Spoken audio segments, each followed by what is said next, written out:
नमस्कार, स्वागत है आपका बिहार समाचार में। बिहार में लॉकडाउन बढ़ने वाला है और ये लगभग अब तय माना जा रहा है। बिहार में 31 मई तक के लिए लॉकडाउन को बढ़ाया जा सकता है। तो वहीं लॉकडाउन बढ़ाने को लेकर कई मंत्रियों ने अपील भी कर दी है और इधर गंगा नदी में लाशें मिलते ही जा रही है और लाशों को गिनना भी अब मुश्किल होता जा रहा है।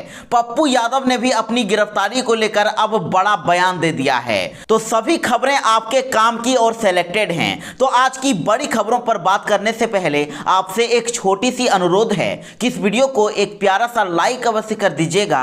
आपका एक लाइक करना ही हमारी मेहनत का फल होता है। तो चलिए शुरुआत करते हैं आज की पहली बड़ी खबर से।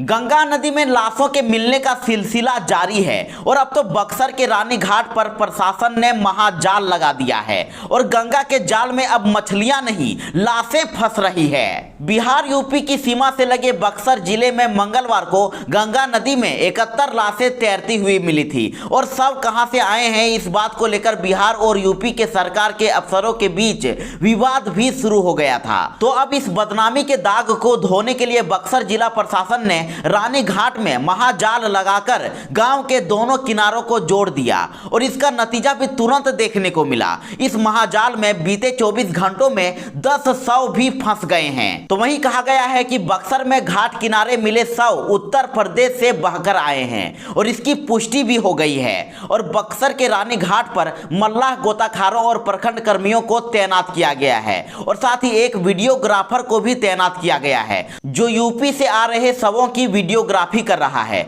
और यह वीडियो प्रशासन के पास सबूत के तौर पर रहेगा। यहां पर जो भी शव आए उनकी जांच के लिए सैंपल लेकर उन्हें दफना दिया गया है। पप्पू यादव को गिरफ्तार किए जाने के बाद पप्पू यादव की पत्नी पूरी तरह से एक्शन में आ गई है। पप्पू यादव की पत्नी ने नीतीश कुमार को खुली चुनौती दे दी है, उन्हें खुली धमकी देते हुए कहा है कि आपको सीएम आवास से खींचकर चौराहे पर खड़ा नहीं किया तो मेरा नाम रंजीत रंजन नहीं। जी हां, पप्पू यादव को 32 साल पुराने हत्या और किडनैपिंग के मामले में पटना में गिरफ्तार किया गया है और इसे लेकर सरकार पर जहां एक तरफ अपने ही सहयोगी हमलावर हैं तो वहीं दूसरी तरफ पप्पू यादव की पत्नी रंजीत रंजन ने मुख्यमंत्री नीतीश कुमार को धमकी दे दी है। उनका कहना है कि यदि वे कोरोना पॉजिटिव हुए तो अच्छा नहीं होगा। पप्पू जी कोरोना नेगेटिव हैं और अगर वो कोरोना पॉजिटिव हुए तो आपको सीएम आवास से निकालकर बीच चौराहे पर खड़ा कर दिया जाएगा।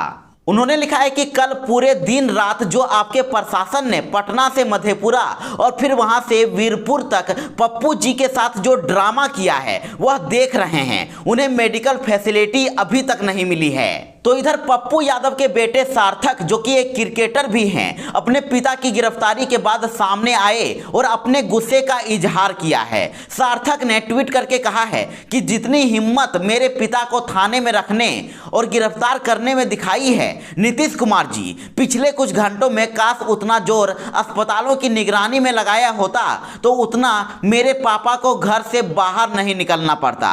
बिहार को मेरे पिता की जरूरत है, राजनीतिक दुश्मनी की नहीं। उन्होंने कहा कि मेरे पिता हमेशा से जरूरतमंदों की सेवा करते रहे हैं और इस बार भी वही कर रहे थे, लेकिन पता नहीं क्यों ये सरकार को नागवार गुजर गया। बिहार में लॉकडाउन को और भी बढ़ाया जा सकता है। बिहार में फिलहाल 15 मई तक के लिए लॉकडाउन है और अब इसे 31 मई तक के लिए बढ़ाया जा सकता है और इधर अभी पूरा विपक्ष भी बिहार को अनलॉक करने के पक्ष में नहीं है और कहा जा रहा है कि बिहार को आगे भी लॉकडाउन किया जाए। राजद ने भी कह दिया है कि बिहार यदि लॉकडाउन बढ़ाता है तो उनको कोई आपत्ति नहीं है, बिहार में तो लॉकडाउन को बढ़ा ही देना चाहिए। और इधर तेजस्वी यादव ने भी लॉकडाउन बढ़ाने का समर्थन किया है। तो अब ऐसे में कहीं ना कहीं कहा जा सकता है कि बिहार को एक सप्ताह के लिए या फिर 31 मई तक के लिए लॉकडाउन किया जा सकता है।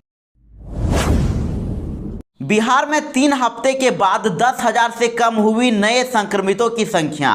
एक दिन में मिले 9,863 नए संक्रमित। बिहार में बीते 24 घंटों में 1,11,740 सैंपलों की जांच की गई है और जिसमें 9,863 नए संक्रमितों की पहचान की गई है। साथ ही 74 लोगों की मौत भी हो गई है और इसके साथ ही अब एक्टिव मरीजों की संख्या भी 1 लाख के नीचे आ गया है। अभी एक्टिव मरीजों की संख्या 99,623 रह गई है। इन 3 जिलों में 500 से अधिक नए कोरोना संक्रमितों की पहचान की गई है। पटना में सबसे ज्यादा 977 नए कोरोना संक्रमित मिले हैं, जबकि मुजफ्फरपुर में 506 और नालंदा में 523 नए कोरोना संक्रमितों की पहचान की गई है। और इसके अलावा अररिया में 260, अरवल में 169, औरंगाबाद में 228, बांका में 113, भागलपुर में 204, भोजपुर में 43, बक्सर में 86, दरभंगा में 139, पूर्वी चंपारण में 338, गया में 388, गोपालगंज में 182, जमुई में 141, जहानाबाद में 40, कैमूर में 122, खगड़िया में 281, किशनगंज में 149, लखीसराय में 59,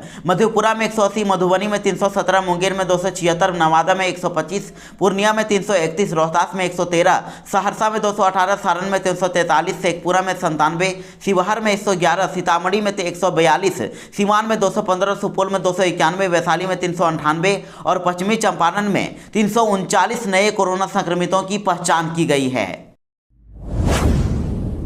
तो इधर वीरपुर जेल की कुव्यवस्था से नाराज पप्पू यादव ने की भूख हड़ताल और कहा कि मेरी लड़ाई जारी है। जी हां, बड़ी खबर है कि मधेपुरा कोर्ट में वर्चुअल पेशी के बाद बीती रात सुपौल जिले के वीरपुर जेल लाए गए जाप सुप्रीमो पप्पू यादव भूख हड़ताल पर चले गए हैं और जेल की कुव्यवस्था से नाराज पप्पू यादव ने यह फैसला लिया है। और इस संबंध में पप्पू यादव के आधिकारिक ट्विटर हैंडल से भी ट्वीट किया गया है और ट्वीट में लिखा है कि वीरपुर जेल में मैं भूख हड़ताल पर हूं, न पानी है न वॉशरूम है, मेरे पांव का ऑपरेशन भी हुआ था, नीचे बैठ नहीं सकता और कमोड भी नहीं है। और इसके साथ ही उन्होंने लिखा है कि कोरोना मरीज की सेवा करना, उनकी जान बचाना, दवा mafia, hotel mafia, oxygen mafia और एम्बुलेंस माफिया को बेनकाब करना ही मेरा अपराध है और मेरी ये लड़ाई जारी है।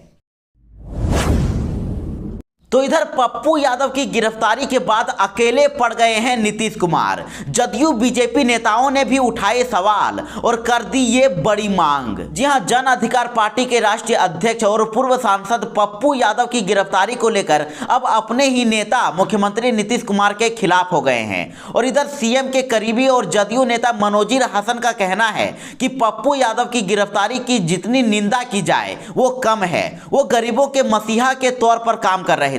उन्होंने यह भी कहा कि गिरफ्तारी तो छपरा के डीएम और बीजेपी सांसद राजीव प्रताप रूढ़ी की होनी चाहिए थी। पप्पू यादव मुश्किल समय में गरीबों की मदद कर रहे थे, उनकी गिरफ्तारी निंदा का विषय है। तो वहीं दूसरे जदयू नेता विजेंद्र यादव ने भी पप्पू यादव की गिरफ्तारी पर कड़ी प्रतिक्रिया जाहिर की है। उन्होंने कहा है कि मानवता के आधार पर राजीव प्रताप रूढ़ी को 1 मिनट भी सांसद बने रहने का अधिकार नहीं है और पप्पू यादव को मानवता के आधार पर छोड़ देना चाहिए। एम्बुलेंस मामले की जांच करके डीएम को बर्खास्त और सांसद को इस्तीफा दे देना चाहिए। तो वहीं दूसरी ओर बीजेपी एमएलसी रजनीश कुमार ने पप्पू यादव की गिरफ्तारी को दुर्भाग्यपूर्ण बताते हुए उन्हें तुरंत रिहा करने की मांग की है। और आपको यह भी बता दें कि इसके अलावा बिहार एनडीए में शामिल हम और वीआईपी पार्टी के अध्यक्षों जीतन राम मांझी और मुकेश साहनी पहले ही पप्पू यादव की गिरफ्तारी का विरोध कर चुके हैं।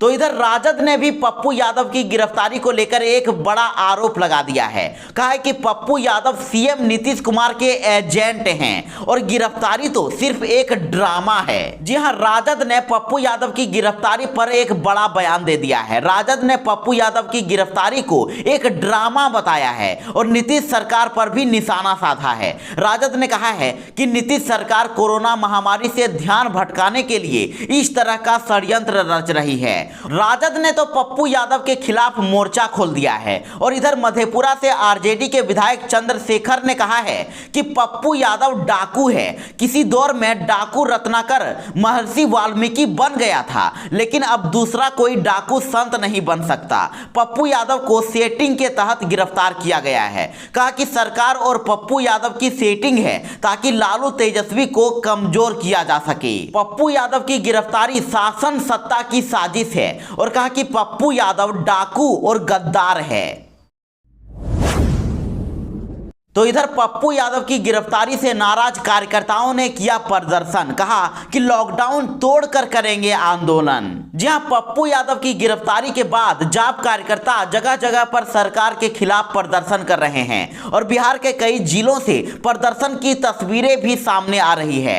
इधर बिहार के गया जिले में जन अधिकार पार्टी के प्रदेश प्रवक्ता राजीव कुमार कन्हैया के नेतृत्व में मुख्यमंत्री नीतीश कुमार का पुतला दहन किया गया और पप्पू यादव की गिरफ्तारी पर नाराजगी जताते हुए उन्होंने कहा कि जब तक पप्पू यादव को सरकार रिहा नहीं करती तब तक लॉकडाउन को तोड़कर भी सड़कों पर आंदोलन करेंगे। उन्होंने कहा कि बिहार सरकार की नाकामियों को उजागर करना ही पप्पू यादव का गुनाह है। नीतीश कुमार हिटलर हैं, उनके इशारे पर ही उन्हें गिरफ्तार किया गया है और इतनी बड़ी संख्या में पुलिस भेजी गई थी कि जैसे किसी बड़े अपराधी की गिरफ्तारी की जा रही हो। सरकार अपने नाकामियों के उजागर होने से बौखला गई है और पप्पू यादव को जल्द से जल्द रिहा करने की मांग की गई है और इसके साथ ही कथित एम्बुलेंस घोटाले संलिप्त सांसद राजीव प्रताप रूढ़ी पर देशद्रोह का मुकदमा करके उन्हें जेल भेजने की भी मांग की गई है।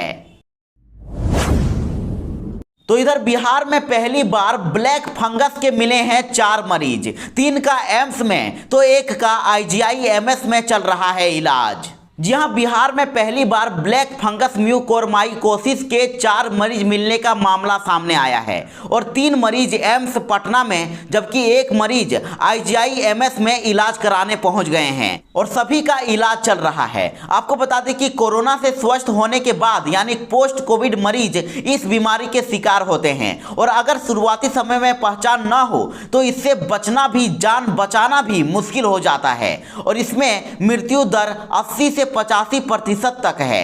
पिछले 3 दिनों में इस बीमारी के 6 संदिग्ध मरीजों की एम्स में जांच की गई है और जिसमें 4 में इस बीमारी की पुष्टि की गई है। म्यूकोरमाइकोसिस यानी black fungus post Covid effect है जो कमजोर रोग प्रतिरोधक क्षमता वाले मरीजों को अपना शिकार बनाता है और इसके अलावा कैंसर, किडनी रोगी और अंग प्रत्यारोपण करा चुके कोरोना संक्रमितों के लिए यह काफी घातक है। इसमें नाक के रास्ते में काला फंगस पैदा हो जाता है। पहले चरण में यह नाक के भीतरी हिस्से में पहुंचकर नाक और जबड़े की हड्डियों को गला देता है और दूसरे चरण में यह आंख के आसपास की कोशिकाओं व मांसपेशियों को गलाता है और इसमें आंख की रोशनी भी चली जाती है। शिक्षकों के लिए एक बड़ी खुशखबरी है। शिक्षा विभाग ने वेतन के लिए जारी कर दिए हैं 1716 करोड़ रुपए। 2.25 लाख शिक्षकों को मिलेगा फायदा। जी हां, राज्य मंत्री परिषद ने मंगलवार को समग्र शिक्षा के अंतर्गत राज्य के सरकारी विद्यालयों में कार्यरत करीब 2.25 लाख शिक्षकों के वेतनादि के लिए 1716 करोड़ के व्यय पर अपनी मोहर लगाई थी और बुधवार को शिक्षा विभाग ने यह राशि विमुक्त कर दी है। इससे शिक्षकों को 2 महीने का वेतन शीघ्र ही मिल सकेगा। तो अब हड़ताली हेल्थ वर्करों पर हुआ FIR का आदेश, खत्म होगा कॉन्ट्रैक्ट। जी हां, राज्य स्वास्थ्य समिति के कार्यपालक निदेशक मनोज कुमार ने कार्य बहिष्कार करने वाले स्वास्थ्य संविदा कर्मियों के खिलाफ आपदा कानून की विभिन्न धाराओं और भारतीय दंड संहिता की धाराओं के तहत प्राथमिकी दर्ज करने और उनके संविदा को रद्द करके हटाने का निर्देश दिया है। तो इधर बुधवार को बिहार स्वास्थ्य संविदा कर्मी संघ के आह्वान पर मानदेय में बढ़ोतरी और बीमा करने सहित अन्य मांगों को लेकर 50% से अधिक कर्मी होम आइसोलेशन में चले गए हैं। राज्य में संविदा स्वास्थ्य कर्मियों की संख्या करीब 27,000 है और इनके होम आइसोलेशन पर चले जाने के कारण विभिन्न जिलों में कोरोना जांच और टीकाकरण इत्यादि के कार्य प्रभावित हो गए हैं।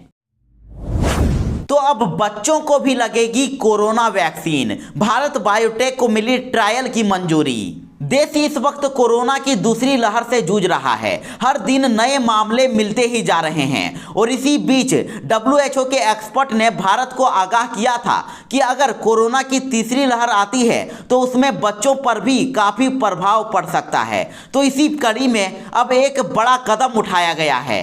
कोरोना वैक्सीन से जुड़ी सब्जेक्ट एक्सपर्ट कमेटी एससीसी ने भारत बायोटेक की कोवैक्सीन का 2 से 18 साल के बच्चों के ऊपर ट्रायल करने की सिफारिश की है और जिसकी मंजूरी भी मिल गई है। ये क्लिनिकल ट्रायल 525 लोगों पर किया जाएगा। ये दिल्ली एम्स, पटना एम्स और नागपुर के MIMS अस्पतालों में होगा। कमेटी की सिफारिशों के मुताबिक भारत बायोटेक को फेज 3 का ट्रायल शुरू करने से पहले फेज 2 का पूरा डाटा उपलब्ध कराना होगा। गंगा नदी में मिली लाशों पर अब पटना हाईकोर्ट भी हुआ सख्त। नीतीश सरकार से मांगा जवाब, पूछा कि आखिर क्या किया गया है। बिहार के बक्सर जिले में गंगा घाटों पर लाशों के मिलने का मामला अब तूल पकड़ता जा रहा है। इस मामले में अब पटना हाईकोर्ट ने भी हस्तक्षेप कर दिया है और पटना हाईकोर्ट ने सरकार को इसका जवाब देने का निर्देश दिया है और कोर्ट ने नदी में लाश मिलने को परेशान करने वाला करार देते हुए सरकार से जानना है, उनसे सवाल पूछा है कि इस मामले में आखिर क्या किया गया है। तो इधर नीतीश कुमार सरकार ने कोर्ट को बताया है कि उसने एक 12 सदस्यीय एक्सपर्ट कमेटी का गठन किया है और यह कमेटी कोविड प्रबंधन के लिए राज्य सरकार को विशेष राय और परामर्श देगी। पप्पू यादव ने कोर्ट से लगाई गुहार, हाथ जोड़ करके की विनती और कहा कि यह जीवन बचाने का समय है, मुझे जेल नहीं अस्पताल भेजा जाए। 14 दिन के हिरासत में वीरपुर जेल जाने से पहले पप्पू यादव ने कोर्ट से गुहार लगाई और पप्पू यादव ने कहा कि मैं फिलहाल कहीं जाने के लायक नहीं हूं, मेरी तबीयत बहुत खराब है, तत्काल मुझे सदर अस्पताल या मेडिकल कॉलेज अस्पताल में भर्ती करवा दिया जाए। कहा कि 1 महीने पहले ही मेरा सीरियस इलाज हुआ है और डॉक्टर ने मुझे 3 महीने का बेड रेस्ट लिखा है। यह समय जीवन बचाने का है, मुझे कहीं और नहीं भेजा जाए। हालांकि पप्पू यादव की गुहार के बावजूद भी देर रात 12 बजे के बाद उन्हें वीरपुर जेल भेज दिया गया है। आपको बता दें कि वीरपुर जेल को क्वारंटाइन जेल बनाया गया है।